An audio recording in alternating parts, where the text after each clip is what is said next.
자, 이번에는 우리 106회 전산회계 2급 기출문제 보도록 하겠습니다. 이번에는 우리 백제상사 사무용품을 판매하는 개인기업입니다.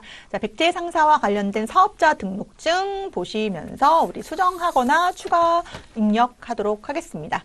자, 우리 백제상사로 로그인 하시고요. 자, 우리 회사 등록 가셔서 자, 백제상사와 관련된 내용들 살펴보시면 네, 사업장 주소가 다르네요. 자, 대전광역시, 중구, 대전, 천서로, 네, 7, 옥계동,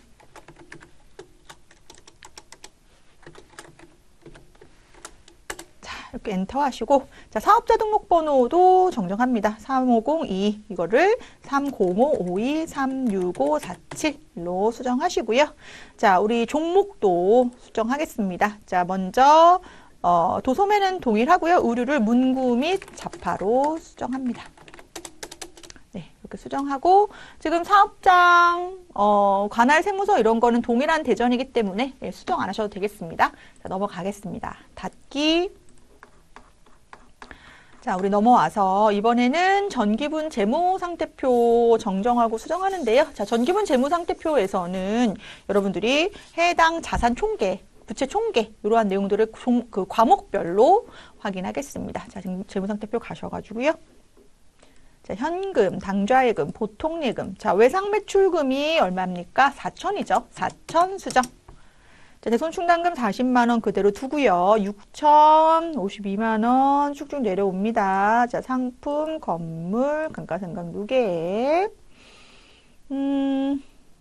차량 운반구, 감가상각 누계, 비품, 네, 비품에 대한 감가상각 누계액이 200이네요. 200으로 수정하시고요.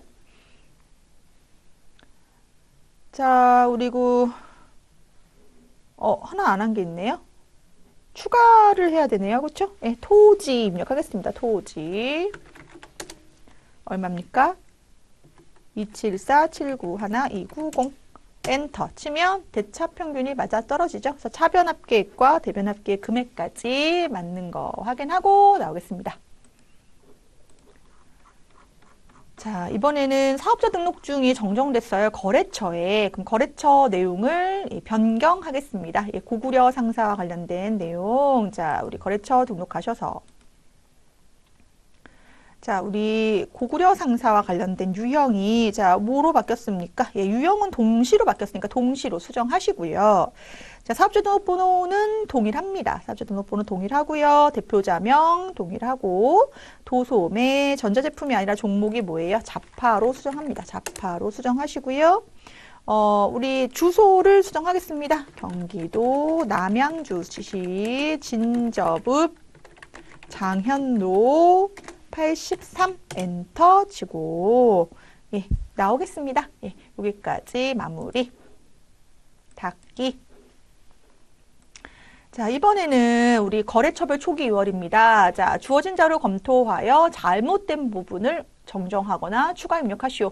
자, 외상매출금하고 외상매입금에 대한 거래처별 초기 유월입니다. 자, 우리 거래처별 초기 유월 가셔서 먼저 데이터, 재무상태표 데이터 불러오기 한번 눌러주시고요. 자, 외상매출금 클릭한 상황에서 자, 고려상사 1,800, 부여상사 900, 발해상사가 1,000이 아니라 얼마입니까? 1,300 엔터.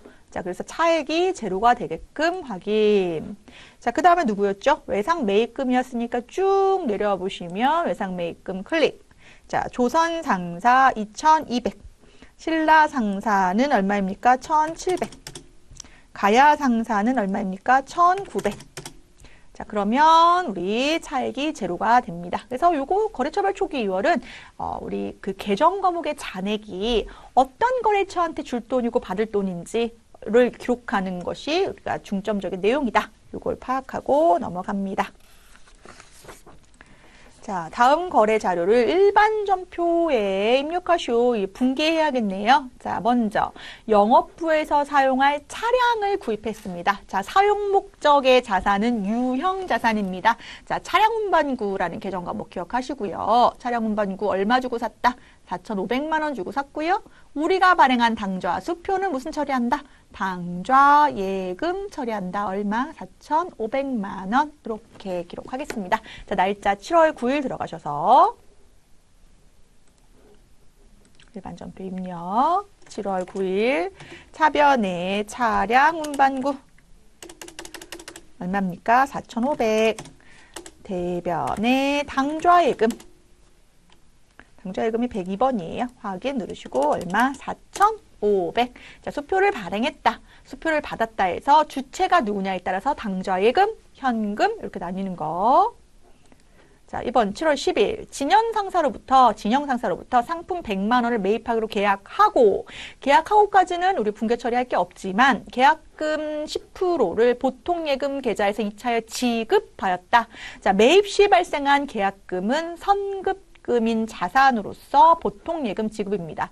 이때 선급금에 대해서 진영상사라는 거래처 코드까지 넣어주도록 하겠습니다. 7월 10일 차변에 선급금, 계약금을 미리 지급했다. 거래처는 진영상사다라고 넣어줘야 돼요. 선급금 금액이 10%여서 얼마였습니까? 100만 원의 10%, 10만 원에 대해서 자, 뭐로 지급하였다? 보통예금으로 지급하였다. 얼마? 10만 원. 이렇게 기록합니다. 자, 7월 25일 문제입니다. 자, 이번에는 광주 상사에 대한 외상 매입금을 약정기일보다 빠르게 현금 90만 원을 현금 지급했더니 대금의 1%를 할인받았다라고 되어 있습니다.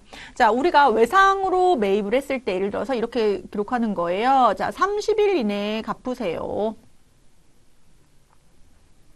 그런데 만약에 10일 이내에 갚으면 1% 할인해 줄게요. 이런 식으로 얘기를 한 거죠. 따라서 요 10일 이내에 갚아서 1%를 할인받게 된 거예요. 그러면 외상 매입금 장부에서는 얼마가 감소됐지만 90만 원이 감소되지만 우리가 갚게 된 현금은 얼마에 제외하고 온 거예요? 90만 원에 1% 제외하고 받았으니까 9천 원 제외하고 우리 얼마? 89만 1,000원만 줬다는 거죠. 그럼 이 9천 원은 뭐라는 겁니까? 매입에 대한, 매입대금에 대한 할인을 받았다. 이것을 매입 할인이라고 하는데요. 이 매입 할인 계정을 우리가 한번 살펴보도록 하겠습니다. 자, 왜냐하면 여러분들이 보시면 날짜를 한번 입력해 볼게요. 7월 25일 날. 차변에 우리 외상 매입금이고요. 거래처는 광주 상사예요. 금액이 얼마입니까? 90. 대변에 매입 할인이 얼마 잡혀 있습니까? 1,000원 잡혀 있는데요. 매입 할인이 148번도 매입 할인이고 155번도 매입 할인입니다. 그런데 우리는 상품을 매입한 거에 대한 매입 할인이기 때문에 148번으로 반드시 입력하셔야 됩니다. 얼마를? 1,000원을. 그리고 나머지는 뭐로 지급하였다? 현금으로 지급하였다. 89만 죄송해요. 잘못했었어요. 1,000원이 아니라 9,000원이죠. 예, 89만 1,000원. 이렇게 입력하겠습니다. 89만 1,000원. 그래서 여러분들이 이 매입 할인이라는 계정 과목이 낯설지만 이 매입 할인이라는 계정 과목은 우리 뭐의 차감 계정이다? 상품의 차감이다. 그거를 기억하십니다. 매입 할인하고 또 뭐도 있나요? 매입했다가 반품 보내는 환출, 물건과 깎는 애누리까지도 다 상품의 차감 계정이다. 기억하겠습니다. 자, 넘어갑니다. 이번에는 8월 25일 보유하고 있던 건물을 하나상사에 2,900만 원에 대금 중 매각하였어요. 그래서 1,000만 원은 보통 예금 받고 나머지는 나중에 수령하기로 했는데요. 해당 건물의 감가상각 누계액이 250만 원이라고 되어 있습니다. 자, 지금 그러면 유형자산을 뭐하는 문제입니까? 제거하는 문제입니다. 유형자산을 장부에서 제거하는 문제인데요. 그러면 장부에 건물이 얼마라고 적혀 있겠습니까? 건물은 그대로 3천이라고 적혀 있고요. 그 밑에 다만 감가상각 누계액이라고 하는 감가상각비의 어떠한 그 차감적, 우리 자산의 차감적 개념인 감가상각 누계액이 얼마 잡혀 있다? 250이 잡혀 있다는 겁니다. 이게 지금 장부에 적혀 있는 내용이에요. 장부에. 그럼 이거를 우리 뭐 해야 돼요? 제거합니다. 제거. 자, 건물이 차변에 있던 건물이 대변으로 옵니다. 건물 얼마? 3천. 그리고 대변에 있었던 감가상각 누계액이 차변으로 옵니다. 감가상각 누계액 얼마? 250. 자, 그런데 우리가 받을 돈이 얼마입니까? 2,900만 원입니다. 자, 보통 예금으로 얼마를 받았고요? 1,000만 원. 나머지 1,900은 다음 달에 수령하기로 한 뭐가 됩니까? 미수금. 이렇게 되는 거죠. 그러면 요 금액들의 대차 확인을 해보면 결국 2,750만 원짜리를 얼마에 받은 거니까 2,900에 받은 거니까 그쵸? 유형자산 처분 이익이 발생했을 것이고 그 금액이 얼마입니까? 150이겠네요. 요 분계를 우리가 차근차근 입력합니다. 그래서 여러분들 해당 문제가 한번 이해가 되면 비슷한 유형들이 나왔을 때 당황할 일이 없어요. 먼저 유형자산에 대한 특징, 유형자산의 대부분은 감가상각 대상 자산이다. 따라서 해당 자산의 취득가액과 그 자산을 차감적으로 평가하는 계정인 감가상각 누계액이 장부에 있을 수 있는데 이것을 먼저 뭐한다? 제거한다.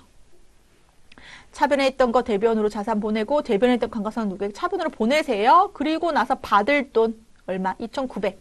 그러면 차익이 차변에 발생하면 유형자산 처분 손실, 대변에 발생하면 유형자산 처분 이익. 이렇게 공식처럼 스텝 바이 스텝을 밟아가면 우리 충분히 풀 수 있는 문제다. 자, 8월 25일 가겠습니다.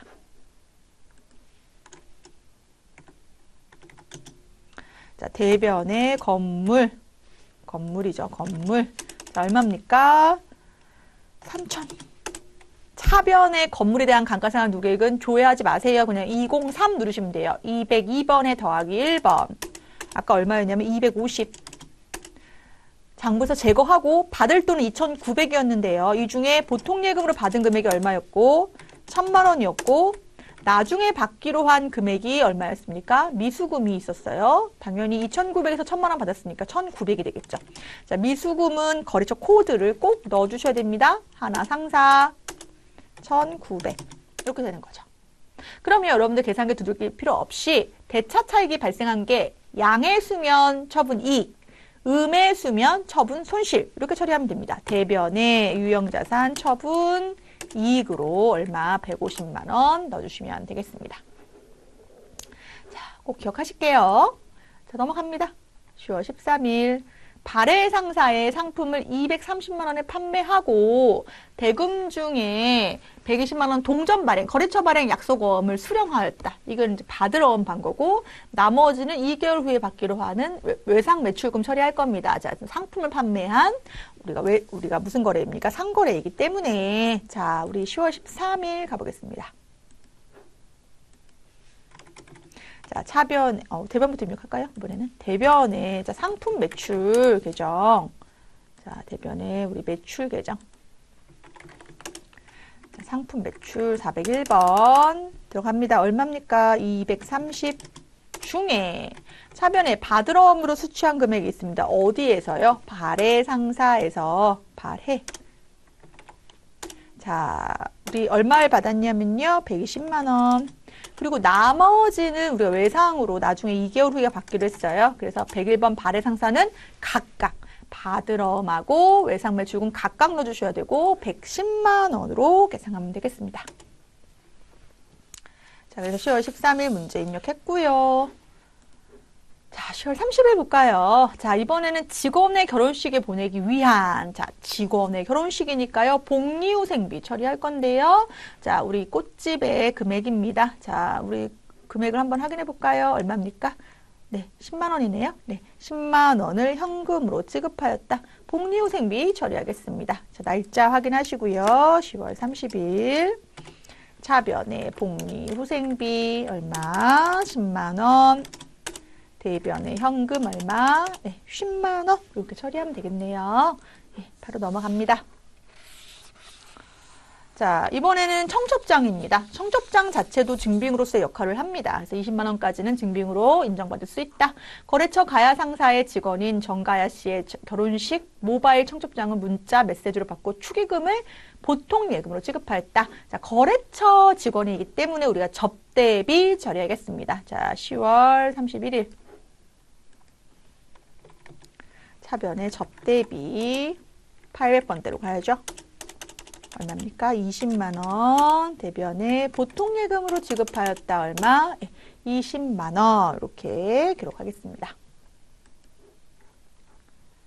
자, 11월 12일 회사의 사내 게시판에 부착할 사진을 우주사진관에서 현상하고 현대카드로 결제하였다. 자, 지금 사진과 관련해서 현상하는 문제가 나왔는데요. 이거 여러분 도서인쇄비 처리하면 되겠습니다. 도서인쇄비 얼마? 3만 원. 카드 대금이니까 미지급금 처리합니다. 11월 10일 차변의 도서인쇄비. 현상이니까 인쇄의 개념이죠. 네. 3만 원, 대변의 미지급금, 현대카드 3만 원. 이렇게 처리하겠습니다. 자, 이제 전표 수정하는 문제 바로 갑니다. 9월 8일 거래처 신라상사의 단기 차입금 빌린 돈 있어요. 1년 이내에 갚으려고 2,500을 빌렸는데요. 지금 상환한 걸로 회계 처리하였으나 라고 되어 있습니다. 그러면 9월 8일 전표를 가보면 자, 보통예금으로 뭐를 상환했다? 단기 차입금을 신라상사의 단기 차입금을 상환한 걸로 했는데 알고 보니까 신라상사가 아니라 조선상사에 대한 외상매입금이라는 거예요. 그러면 외상매입금의 감소, 보통예금은 지급한 거는 이제 동일하니까 얘는 수정할 필요 없고 요것만 이렇게 수정하면 되겠죠. 또 모두 수정하셔야 돼요. 거래처 코드도 신라에서 조선으로 수정하겠습니다. 9월 8일.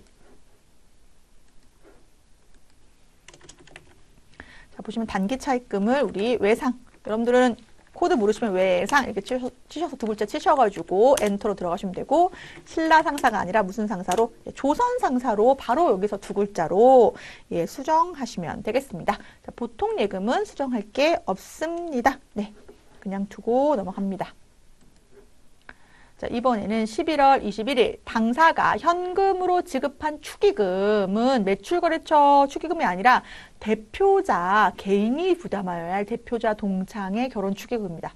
이 문제 좋은데요. 왜냐하면 20만 원이 매출거래처다. 여러분들 매출거래처는 거래처는 사업과 유관합니다. 사업과 유관한 곳이기 때문에 이 사업과 유관한 곳에는 어떠한 우리 접대비라고 하는 판관비 처리를 할 수 있었는데요.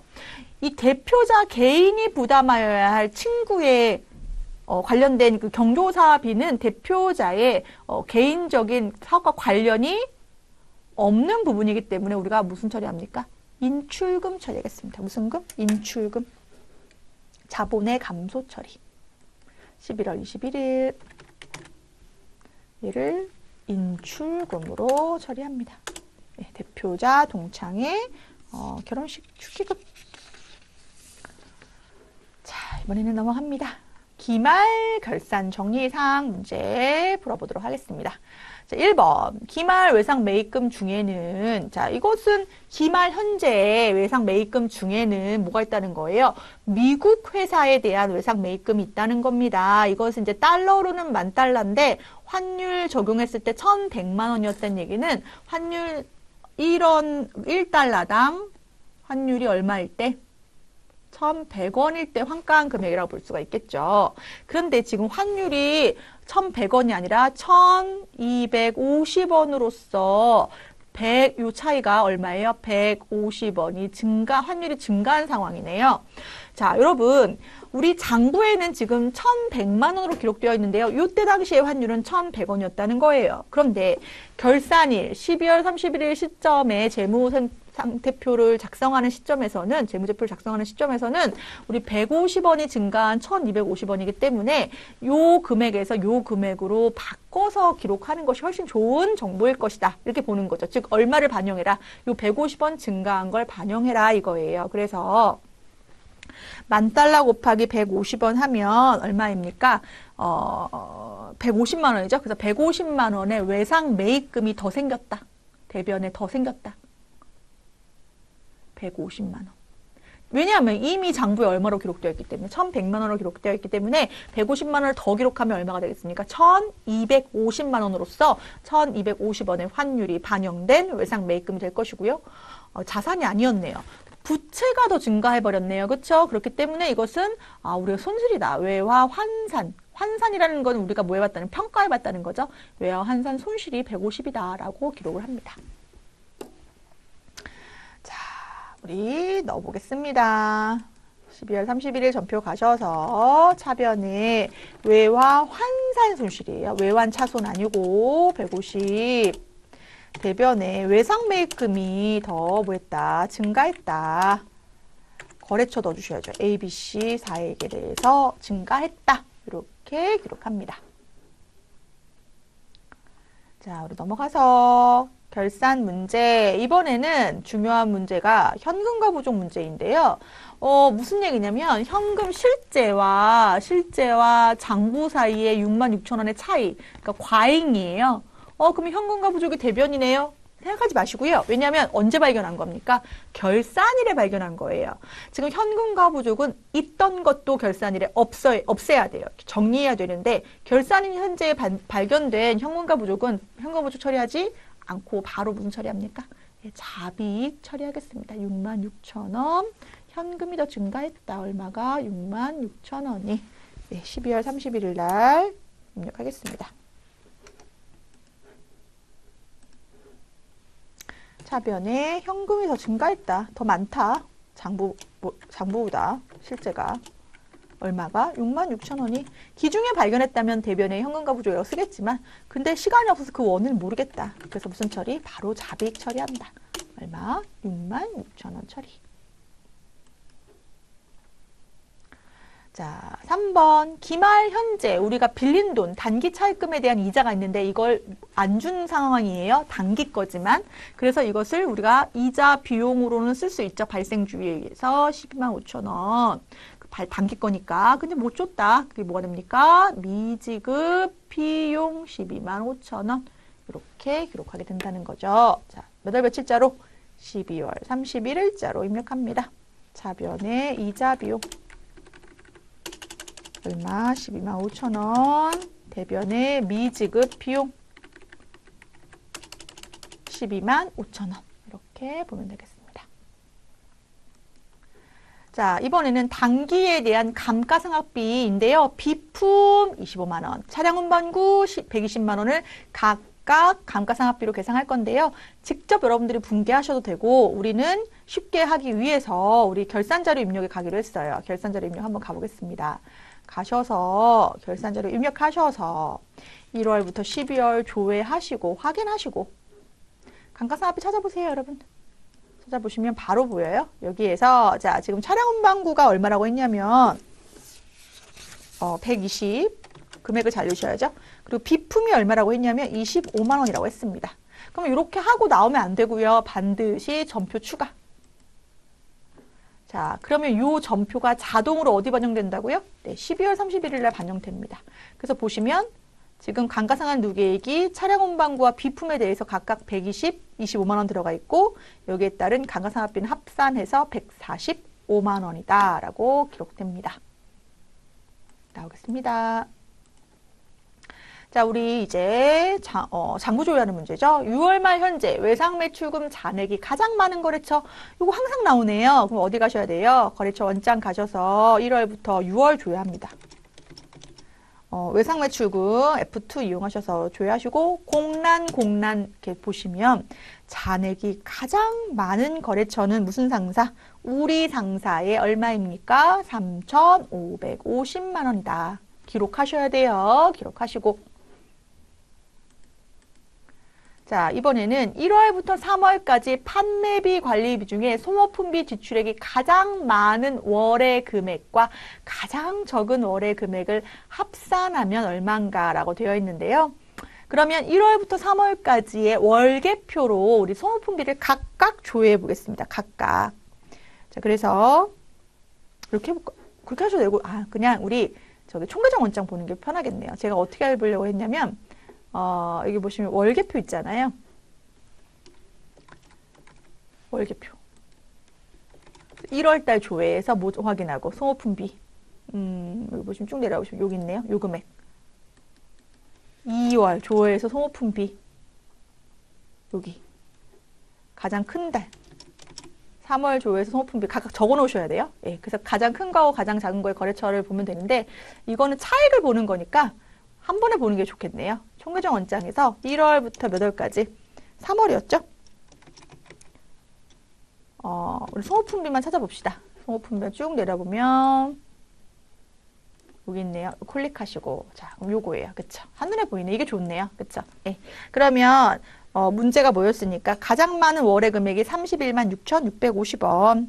그리고 가장 적은 날은 4만 5천 원이니까 요 두 개를 뭐 해야 돼요? 합산하셔야죠. 예, 두들겨 보세요. 그러면 얼마입니까?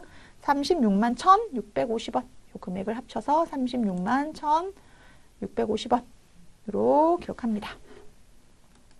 닫기 나오시고 6월 말 현재 바드럼의 회수 가능 금액은 얼마인가? 이 표현 자체를 우리가 이해하려면 바드럼이 얼마인가라고 묻지 않고 바드럼의 회수 가능 금액을 물어본 이유는 바드럼 밑에 만약에 뭐가 있다면 대손 충당금이라고 하는 회수 가능성이 없는 금액이 있다면 그 금액을 빼고 보는 것이 바로 회수 가능 금액이 되겠죠.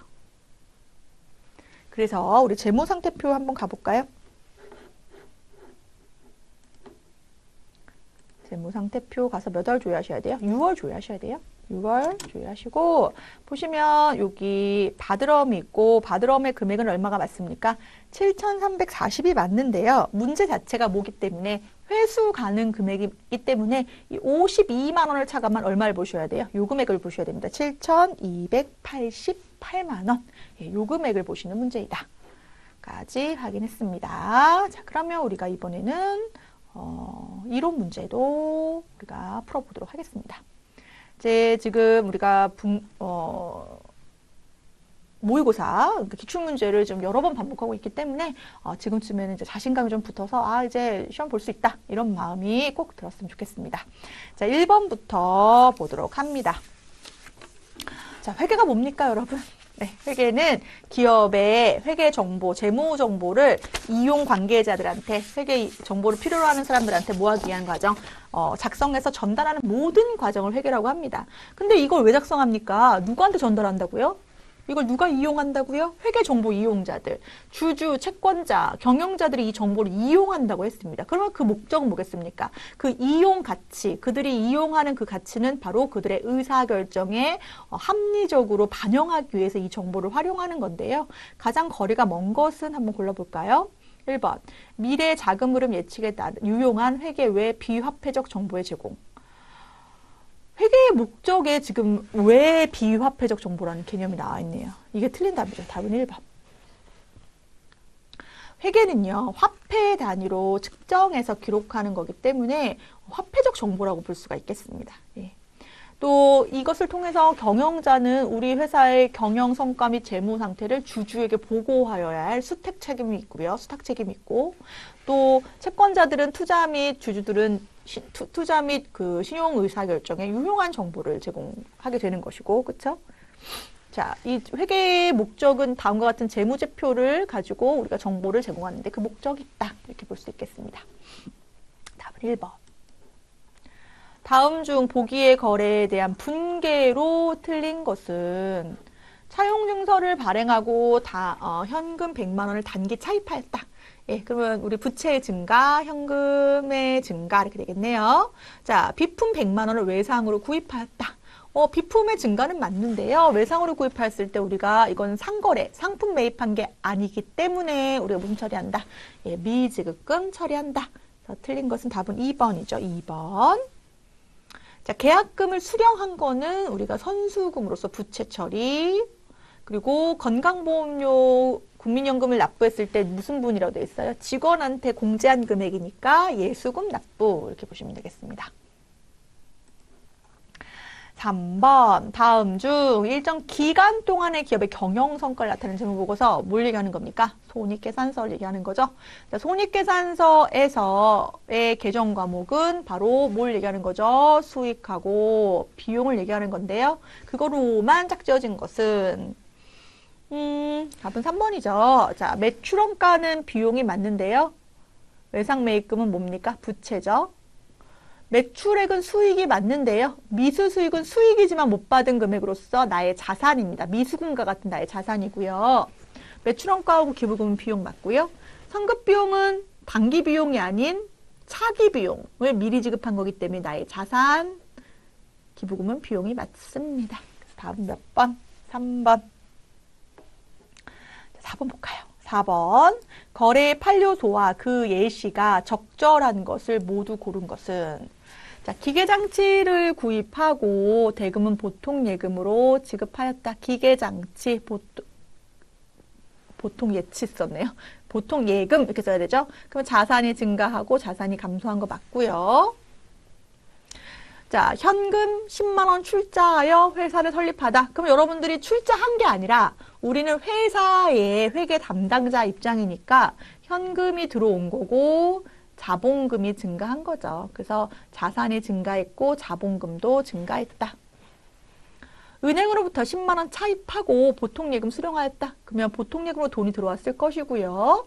은행으로부터 차입했으니까 차입금이 부채가 증가했겠네요. 자산의 증가, 부채 증가.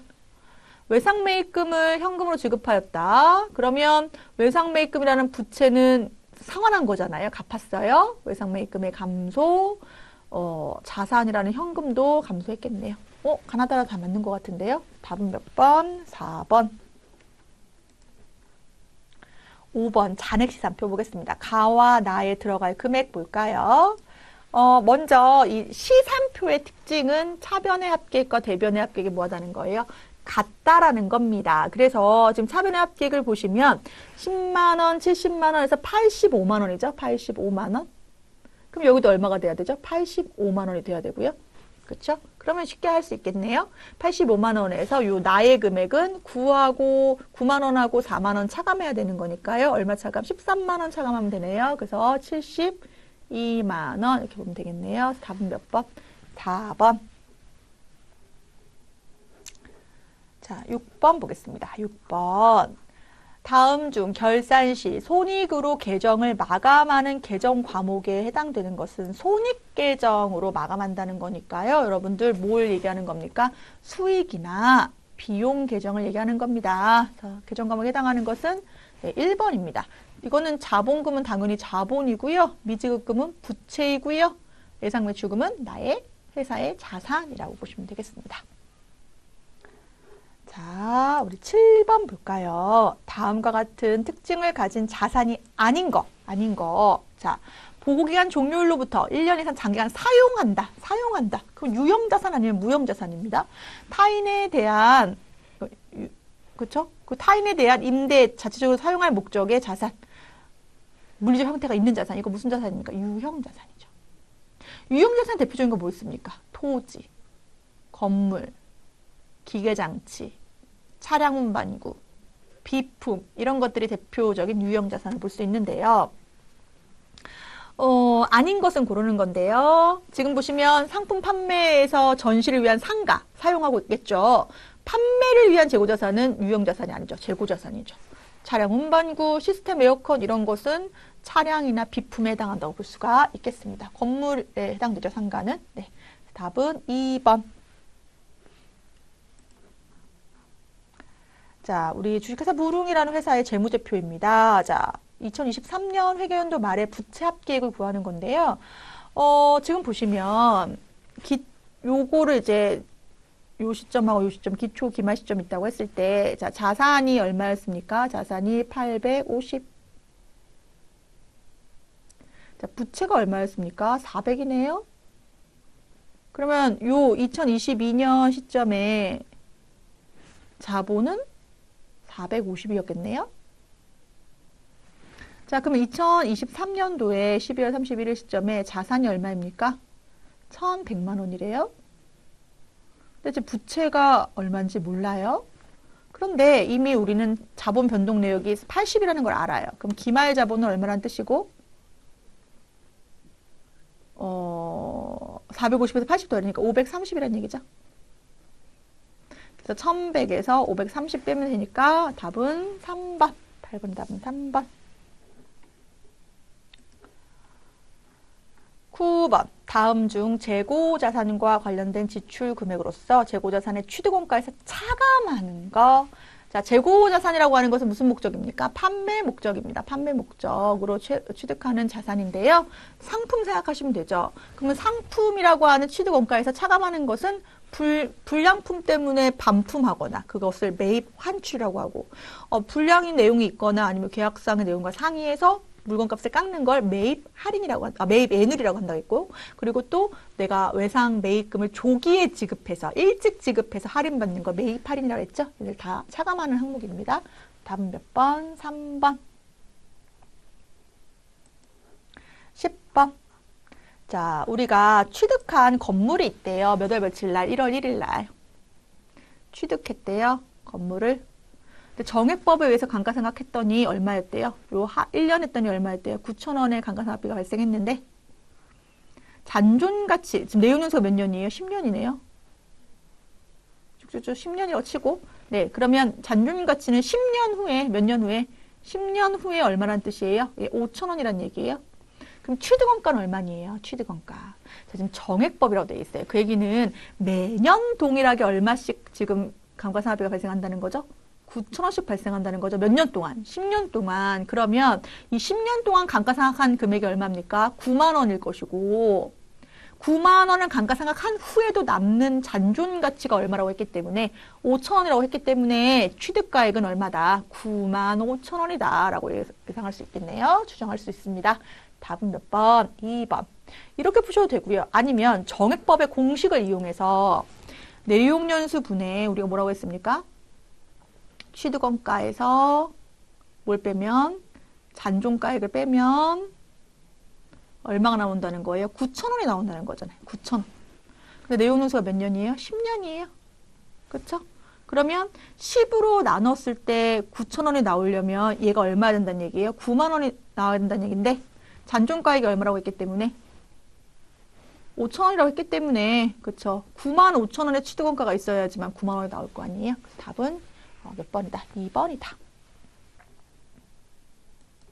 11번. 다음 중 이런 문제가 더 어려울 수도 있는데요. 우리 좀 익숙해질게요. 유동자산에 속하지 않는 거. 유동자산은 무슨 자산이다? 당좌자산과 무슨 자산? 재고자산. 이때 재고자산은 확실하게 4번이니까 유동자산에 속하지 않는 거 고르는 거니까 이거 답이 아닌 거죠.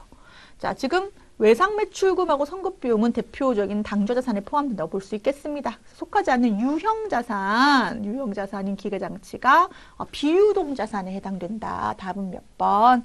3번.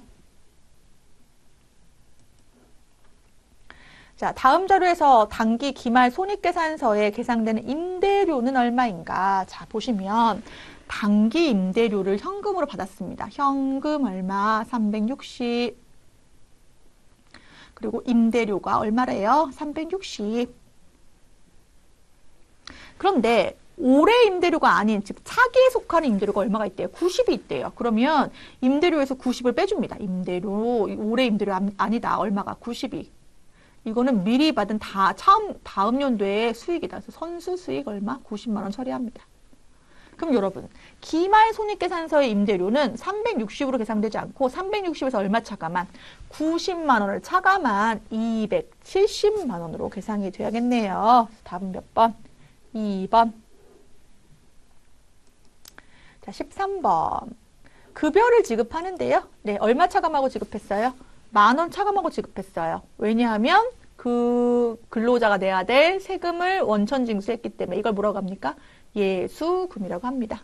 그러면 이 거래에서 나타나는 유동부채 계정은 뭐가 됩니까? 예수금이 되겠네요. 나머지는 급여라는 비용, 현금이라는 자산 처리합니다. 답은 1번. 자, 계정별 원장 중에 결산일 현재 자본금 원장에 대한 설명. 이런 문제 이해할 수 있으면 진짜 이제 정말 고수의 한계가 나는 거예요. 원장을 볼 줄 아는 거잖아요. 자, 자본금은 대변이 증가고 차변이 감소해요. 이걸 먼저 그려놓고 보세요. 그러니까 해당 계정의 원장의 주인이 자산이면 차변이 증가고 대변이 감소인 거고, 부채나 자본이면 대변이 증가고 차변이 감소이다. 자, 그러면 1월 1일 시점에 보면 자본금이 증가했어요. 왜냐하면 전년도에서 넘어왔거든요. 얼마가? 200이. 맞죠?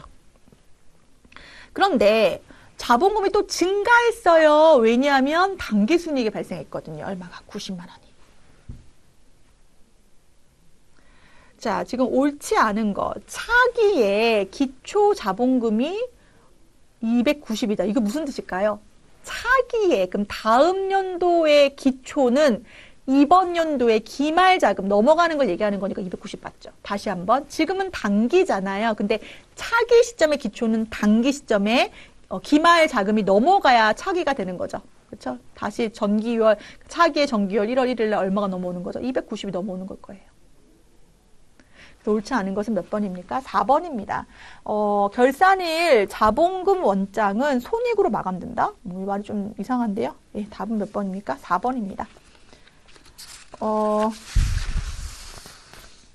네.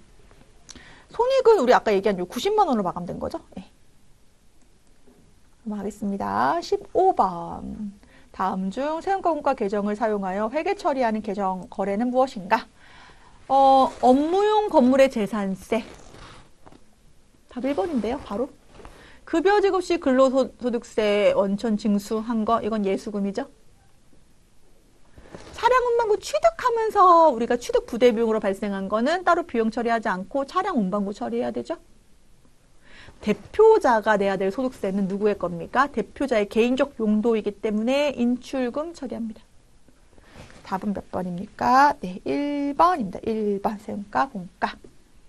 자, 여기까지 해가지고 우리 이제 전산회계 2급과 관련된 다양한 기출문제 마무리하겠습니다.